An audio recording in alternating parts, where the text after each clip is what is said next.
todos, ¿cómo están? Me llamo Julieta Nino y hoy vengo a compartir con ustedes 3 recomendaciones literarias en honor a la conmemoración que tomó lugar la semana pasada del cumpleaños de Ana Frank. Claramente se comenzó a hablar de nuevo del diario de Ana Frank, el cual es un libro que les recomiendo muchísimo y que sin duda vale la pena.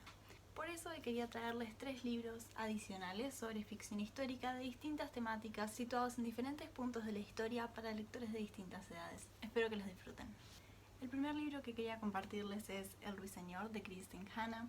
Es una novela situada en la Segunda Guerra Mundial, pero aunque sé que hay muchas de esas, es diferente a todas las que hemos visto hasta ahora. El Ruiseñor sigue a 2 hermanas que de repente ven que todos sus planes para el futuro se ven interrumpidos. Llega la Segunda Guerra Mundial a Francia y una de ellas se une a la resistencia francesa, cobrando el nombre de El Ruiseñor, mientras la otra se queda en casa, en el campo, pero su hogar es pronto ocupado por soldados alemanes que invaden Francia y ella tiene que alimentar, cuidar y darle su espacio al enemigo. El Ruiseñor es una novela narrada de una manera hermosa y basada en distintos hechos reales de la historia, combinados de una manera magnífica, contándonos más que un relato de héroes de guerra, en este caso heroínas de guerra, que por mucho tiempo no fueron representadas en la literatura. Al fin tenemos un libro de la Segunda Guerra Mundial sobre mujeres que generaron cambios, y no solamente hablando de la resistencia. La resistencia ante la guerra tuvo distintas formas. Algunos se unieron a organizaciones específicas que combatían a las fuerzas alemanas, mientras que otros hicieron sus aportes lo mejor que pudieron en distintas situaciones. El Ruiseñor nos habla de eso. Nos habla de guerras, pero también nos habla sobre alzar nuestras voces en distintas maneras. ¿Qué podemos hacer en situaciones en las que parecemos impotentes? ¿Qué podemos hacer cuando el mundo a nuestro alrededor presenta villanos que parecen ser más grandes que nosotros? El Ruiseñor nos habla de todo eso. El segundo libro que quería compartirles es uno que seguramente conocen, pero que no por eso debería pasar desapercibido. Y ese es La ladrona de libros de Markus Zusak. Ni bien esta novela tiene una película que sin duda es muy buena, La ladrona de libros es un libro sin comparación. Está narrado no solo por personajes, sino también por un ente inusual, la muerte. La ladrona de libros cuenta una historia que sin duda hemos visto muchas veces. Una joven, personas judías escondidas en sótanos, distintos tipos de resistencias, silencios y muchos estruendos. No es una historia que no hayamos oído antes, pero es un relato diferente, contado de manera diferente. Y la manera en la que se cuentan las historias sin duda es muy importante. La ladrona de libros es un libro hermoso. Tiene muchísimo que decirnos, aunque sintamos que se trata de un conflicto que ya pasó hace demasiado tiempo.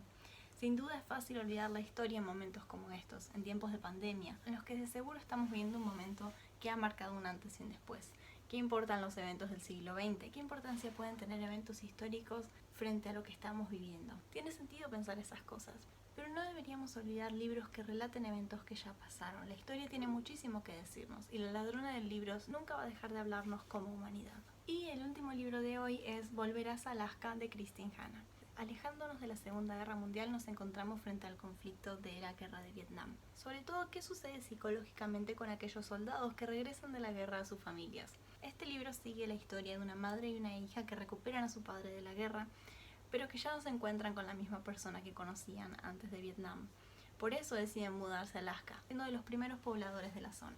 Es una novela sobre los rasgos heroicos de la guerra y sobre las cicatrices que nos deja como personas, no solamente de manera individual, sino también afectando a quienes nos rodean. La guerra de Vietnam tal vez no es algo con lo que todos conectemos, pero la historia de Volverás a Alaska es muy diferente a lo que conocemos. Nos habla de todos nosotros, nos habla de recordar la historia, de darle una vida en el presente, de qué tiene que decirnos como personas individuales. Es fácil olvidar el pasado con todo lo que está pasando. ¿Qué moralejas podemos sacar de novelas así? ¿Acaso los libros de ficción histórica pueden ser entretenidos, además de educarnos sobre eventos específicos en la historia? Claramente no es un género para todos, pero sí es un género que tiene algo que decirnos a todos nosotros, y de seguro tenemos muchísimo que aprender de ello. Por eso la semana pasada se conmemoró lo que hubiera sido el cumpleaños de Ana Frank, y recordamos su historia. Recordamos la historia de Ana Frank porque es la que más fama y publicidad ha tenido, pero existen muchísimos relatos ahí afuera.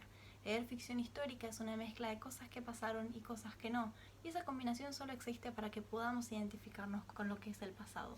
Hay eventos que tal vez se sientan demasiado ajenos, y los 3 libros que les traigo hoy sin duda pueden tocarlos como personas y enseñarles muchísimo. Espero que les gusten.